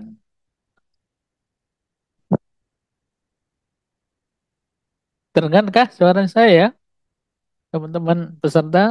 Silahkan. Masih Mendengar. cukup banyak waktu. Silahkan, silahkan. Nggak dengar jelas Pak suaranya Pak. Oke. Mungkin pura-pura nggak dengar Pak. Ayo, mumpung ada kesempatan baik sekali nih untuk memahami pemetaan seperti ini ya. Ada teknik-teknik partisipatoris yang ini baru bagian dari mata kuliah teknik partisipatoris ini. Silakan, mungkin yang lebih aplikatif ini kan bisa di apa di eh, mintakan penjelasan lebih baik misalnya, silakan.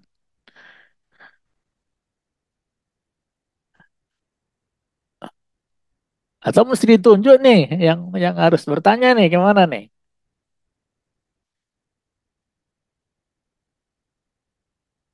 Mbak Nurul Firdaus tuh tampil tuh, silakan mungkin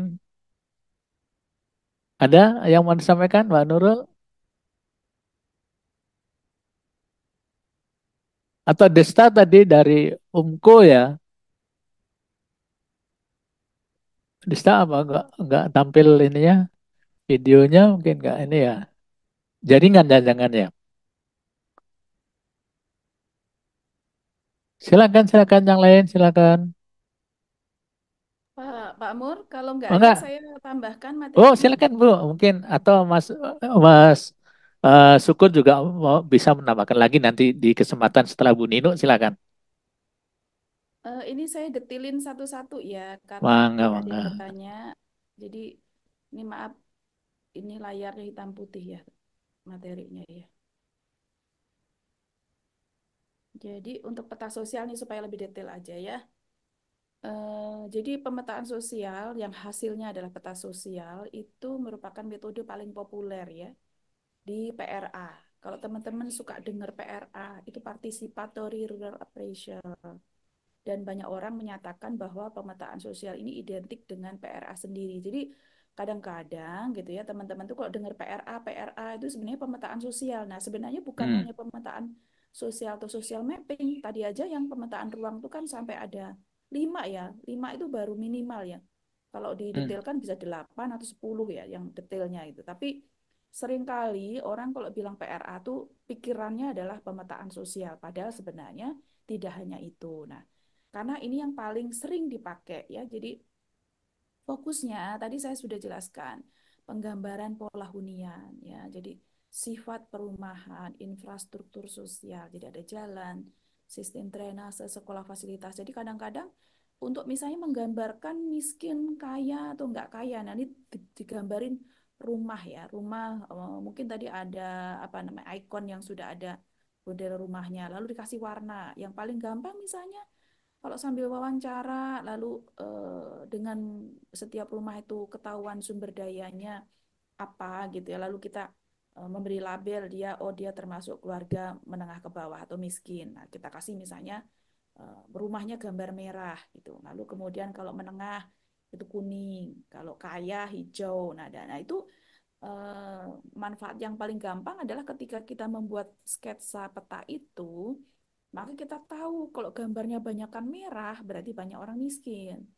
Kalau banyakkan hijau berarti banyak yang kaya. Nah, sebenarnya adalah untuk menggambarkan data secara visual. Peta itu gunanya. Nah, ini biasanya peta sosial ini berbeda dengan peta biasa karena dibuat oleh orang lokal. Jadi artinya kenapa kok kita mengajak sama masyarakat tadi itu karena kita tahu misalnya di depan rumah siapa gitu. Lalu kita tanya ini rumahnya siapa. Lalu gambaran tentang rumahnya itu termasuk 3 kategori tadi yang mana, miskin, menengah, kaya misalnya. Sambil juga mencatat mungkin anaknya berapa, sekolahnya di mana. Nah, itu adalah bagian dari cara-cara untuk memetakan data itu ke dalam sebuah peta gitu. Nah, terlalu tidak menggunakan skala. Sekali lagi, meskipun namanya peta, tapi tidak menggunakan skala. Ini namanya pemetaan sosial. Tapi ini menggambarkan persepsi dari orang-orang lokal, orang masyarakat tadi tentang dimensi sosial dan realitas mereka. Dan sesuatu yang dianggap relevan dan penting buat mereka. Jadi ditanya, apa yang paling penting untuk dipetakan gitu? Apakah tingkat kehidupan ataukah stunting? Tadi ini balitanya stunting atau tidak? Atau dia termasuk misalnya anak tertuanya umurnya ada kalau di dalam sosiologi keluarga itu anak tertuanya di atas 15 tahun itu berarti ekspansi lanjut istilahnya. Ekspansi awal tuh anak tertuanya masih balita gitu ya. Ekspansi tengah itu berarti anak balitanya 10 tahun sampai 15 tahun. Itu kaitannya dengan apa? Dengan penggunaan tenaga kerja di pedesaan. Jadi kalau anak pertamanya itu sudah ekspansi lanjut, maka biasanya dia sudah bisa membantu orang tuanya mengasuh adik atau membantu sebagian pekerjaan orang tua. Jadi apa yang dianggap penting untuk dibuat dalam peta itu adalah tergantung pada persepsi orang-orang komunitas tentang realitas dia. Baik, lalu peta sosial ini berbeda dengan peta sumber daya dan ini karena yang sumber daya itu menggambarkan tadi tanah, sumber air, flora, fauna, dan sebagainya. Nah, itu bedanya ya. Nah, ini penerapannya ini adalah alat untuk mengembangkan pemahaman tentang realitas sosial. Seperti tadi ya, miskin kaya itu kan stratifikasi. Demografi itu misalnya tadi anak tertua, umurnya berapa, sekolahnya apa, lalu pola pemukiman. Rumah baru atau rumah lama. Jadi rumah baru misalnya kurang dari 5 tahun terakhir. Nah, dibuat gambarnya berbeda dengan yang pola lama. Misalnya kalau rumah baru itu misalnya ada didak, ada lantai 2 gitu. Jadi mungkin atapnya bukan segitiga tapi atapnya kotak. Nah, itu menggambarkan bagaimana pola pemukiman dan infrastruktur yang ada dan mungkin aplikasi dalam beragam peta sosial yang lain itu bisa banyak. Bisa mengembangkan data tentang fisik, demografi, bisa juga untuk forum diskusi yang mengungkapkan aspek kehidupan sosial yang lain, misalnya ada TKI-nya apa enggak gitu, atau punya ternak apa enggak. Nah, itu bisa dengan banyak. Oh enggak, ada yang juga nih, yang paling seru itu penggunaan alat kontrasepsinya apa. Jadi setiap rumah tuh sampai didata gitu ya untuk kebutuhan KB itu ya, program KB itu misalnya ada balita enggak, lalu pakai kontrasepsinya apa. Jadi itu bisa dibuat secara visual di dalam peta tadi. Gitu, teman-teman ya. Nah, ini contoh-contoh yang tadi sudah dibuat. Nah, ini pastikan lokasi waktu untuk berlatih pertama, undang mereka, jelaskan tujuan, minta mereka untuk menggambarkan ciri fisik yang menonjol, serahkan saja pada mereka menggunakan alat yang tersedia secara lokal. Nah, ini adalah teknik-teknik yang menurut saya partisipatifnya di sini. Jangan buru-buru, hindari untuk memotong diskusi, lacak siapa yang berbicara aktif, ambil langkah-langkah proaktif untuk melibatkan mereka yang tidak aktif. Jadi itu adalah langkah-langkah yang mungkin tadi penting ya dipakai ya. Peran Anda terbatas pada fasilitasi. Intervensi hanya bila-bila diperlukan. Jika Anda memiliki sesuatu untuk menambahkan atau memperjelas, menunggu saat yang tepat, jangan mengganggu proses. Jadi ini adalah bagian dari cara-cara yang kita lakukan secara partisipatif. Nah, terakhir misalnya lanjutkan melengkapi peta, ajukan pertanyaan pada aspek yang tidak jelas. Jadi kok tadi ditanya, ini ada data rumah tangga, ada data rincian, komposisi, anak, dan sebagainya. Lalu ditambahkan tadi info-info apa saja. Lalu yang terakhir adalah salin peta pada kertas dan menyalin itu maksudnya mereka menggambar lalu fasilitator yang menyalin. Lalu triangulasi informasi yang dihasilkan dengan orang lain di wilayah pemukiman. Jadi triangulasi adalah mengecek kembali dari sumber informasi yang berbeda. Nah, ini alat dan bahan nih bisa juga menggunakan kertas plano, bisa menggunakan biji-bijian, daun, batu, korek api, bahkan tepung berwarna dan sebagainya. Nah, ini waktu yang diperlukan cukup untuk membuat ini cukup bervariasi dan tergantung pada luas wilayah ya, ukuran, ketertarikan peserta, lalu mungkin hal-hal lain ya.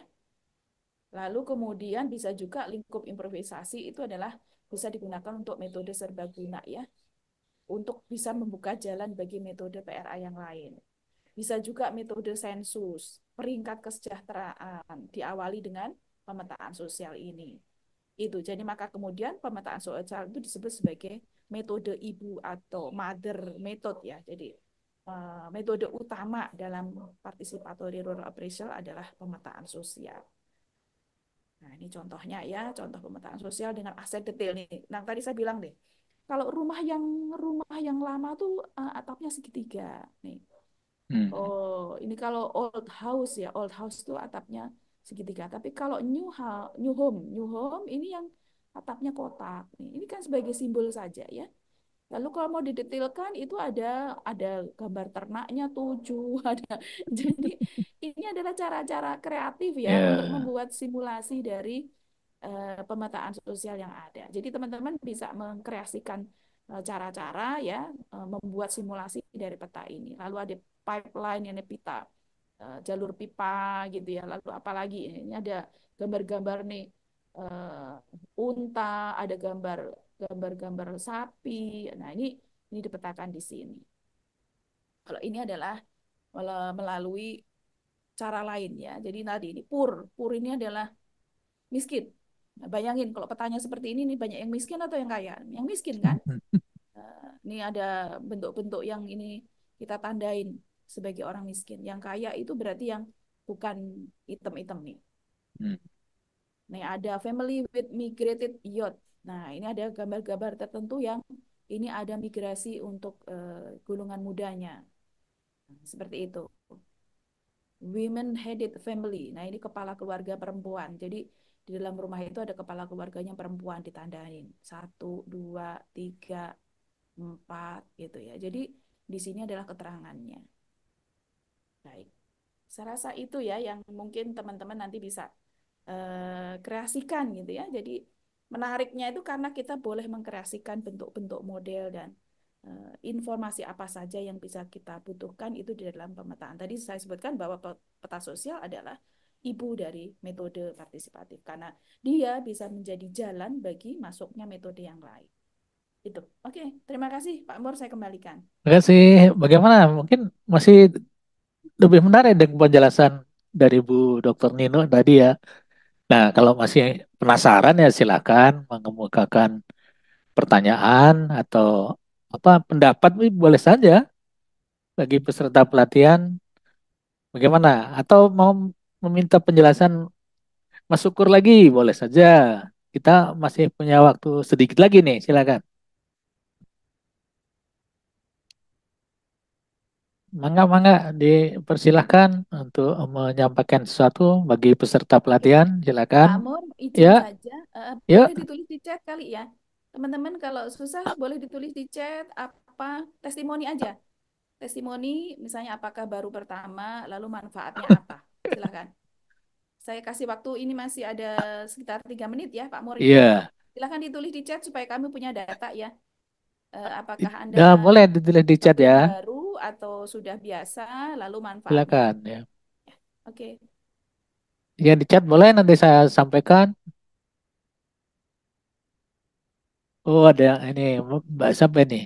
Baru pertama kali. Oh, unik juga katanya. Jadi sudah mulai menarik ini silakan. Mungkin uniknya di mana nih? Boleh juga itu. Kalau misalnya mau menyampaikan.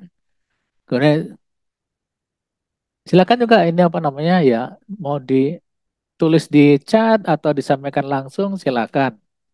Kesempatan baik ini untuk menambah pemahaman. Oke, baik Pak Mur, mungkin sebagai post test saja silakan dituliskan ya. Testimoni saja untuk materi ini. Tuliskan apa saja komentar Anda di dalam chat, nanti kita rekap sebagai data ya. Ya silakan menuliskan di chat boleh silakan. Mungkin 5 menitan Ibu ya. Tambah sedikit lah maksudnya. Biar ada respon dari peserta pelatihan. Silakan.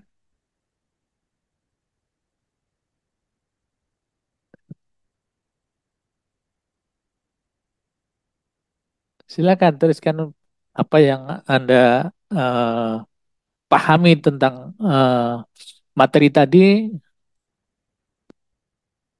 Silakan. Boleh ditulis di chat itu maupun disampaikan lisan langsung boleh juga. Silakan.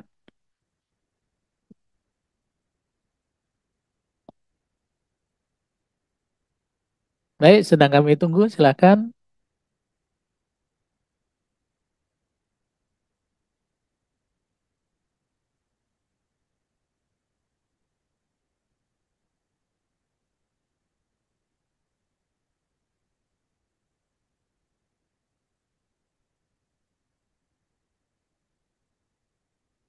Silakan manfaatkan sebelum apa termin pertamanya ditutup.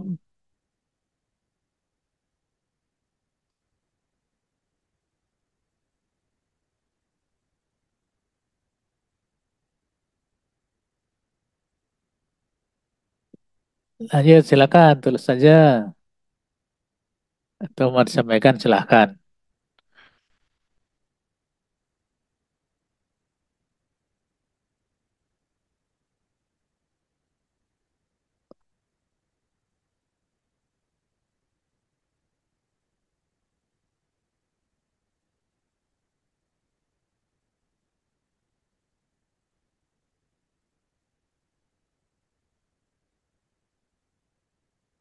Silakan, silakan. Masih kami tunggu, silakan.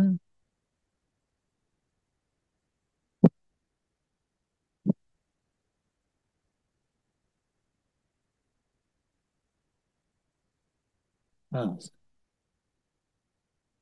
tuh materinya menarik, katanya gitu kan? Mungkin tidak hanya menarik, mungkin perlu menelusuri lebih jauh, boleh juga. Nah, informasi lebih jauh dengan Bu Nino bisa berkorespondensi, silakan. Setelah pelatihan ini, misalnya boleh. Masih ada beberapa termin lagi kan? Besok besok masih ada hari Jumat, ada hari Sabtu, Minggu harus ada kuis ya. Jadi ya harus diikuti dengan serius nih.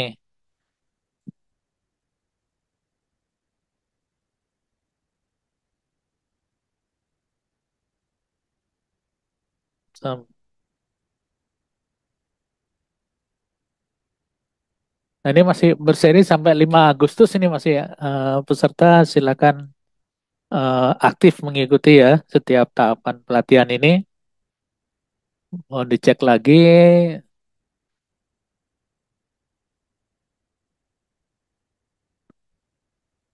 bagaimana peserta pelatihan selain ini menuliskan di room chat atau ada yang mau menyampaikan langsung nggak? Oh, ini kesempatan nih terbatas ini, silakan.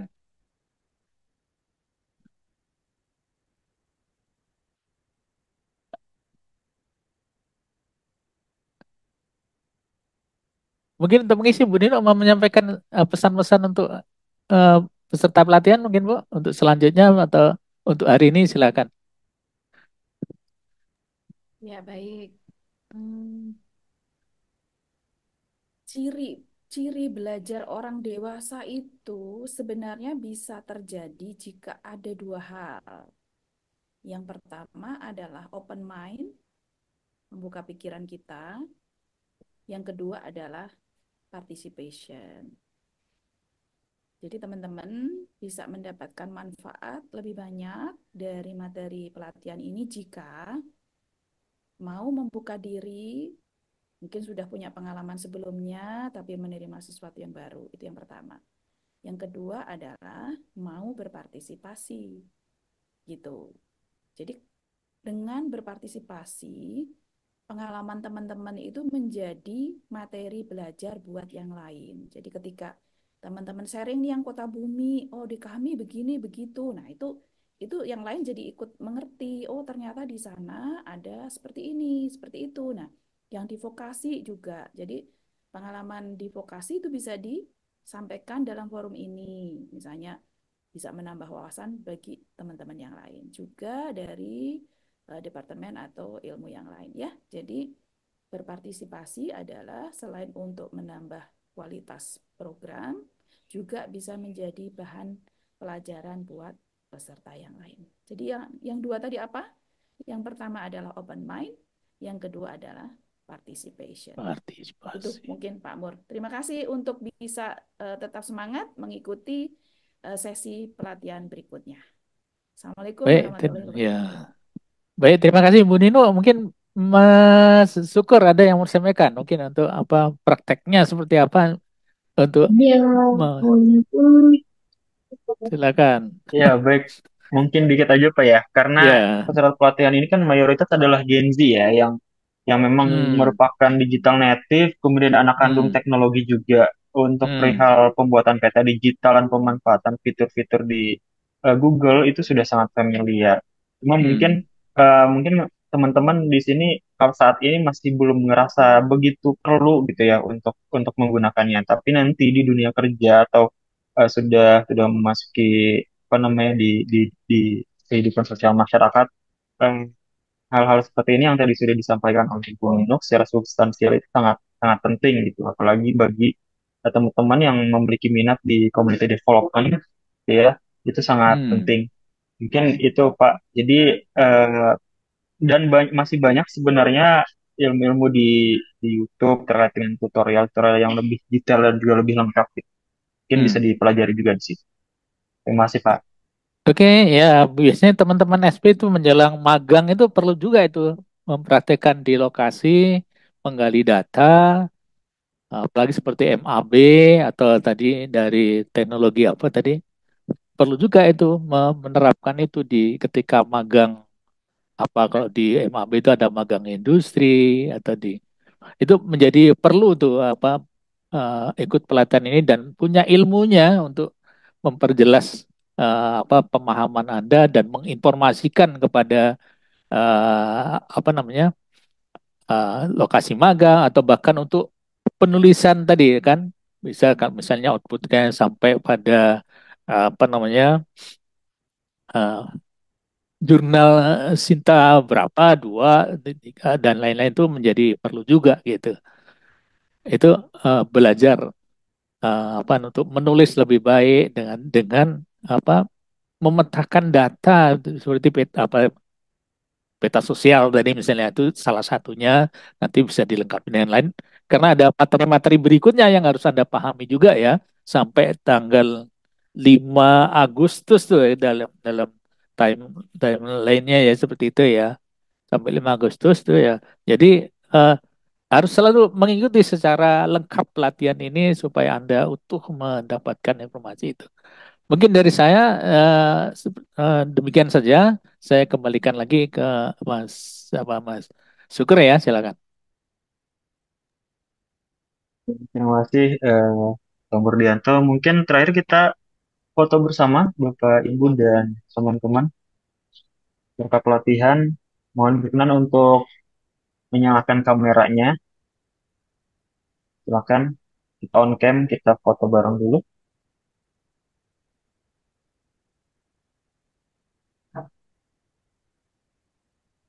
Oke, silakan masih kita tunggu.